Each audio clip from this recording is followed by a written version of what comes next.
Okay, I love this question so much because I had 2 C-sections and then I VBAC'd in a hospital and then I had a home birth. And so I am such a big supporter of women who want to VBAC and want a home birth. And literally my home birth was my 4th birth and it was the best birth that I had. So I'm gonna make this like a 3-part series to answer this question. My mom actually had me at home, her 5th child, and her 6th, my younger brother, and I remember thinking that she was kind of crazy for that, and I actually thought that my first 2, and then I had such bad experiences in the hospital that it really changed my heart, my outlook, and then I decided my mom was actually a genius. I share all this because you don't have to have a bad experience to push you at home. If you are already someone that knows that you want the support at home and you want the peace and the calm of home without having to fight the hospital for the things that you want, then you should go for it. Because there's this idea out there that like, oh, first time home birth is not safe, but others would be. And I disagree with that. So here is what I would say if you're someone who wants to have a home birth. A midwife that is actually supportive of physiological birth, okay? So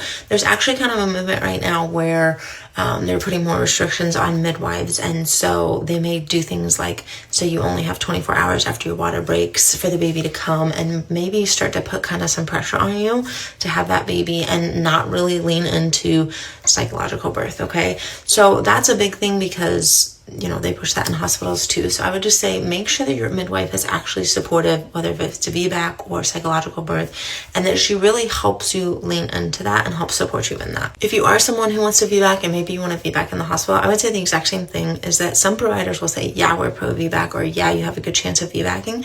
But that's actually what they said for me with my 2nd. Like, yeah, you have a really good chance of a VBAC.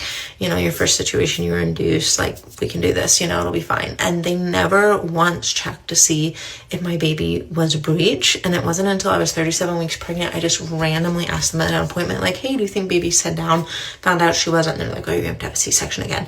And I was livid because I had worked so hard to VBAC, and they were just kind of like, yeah, you can do it. But I didn't realize that they didn't really do things to help make sure I got to that finish line with the results that I wanted. They were just like, yeah, you can VBAC. So finding someone who not just says they're pro VBAC or says they're pro psychological birth, but someone who's actually going to help support you and think ahead, maybe even think a step ahead of you and help you get to that outcome is super important.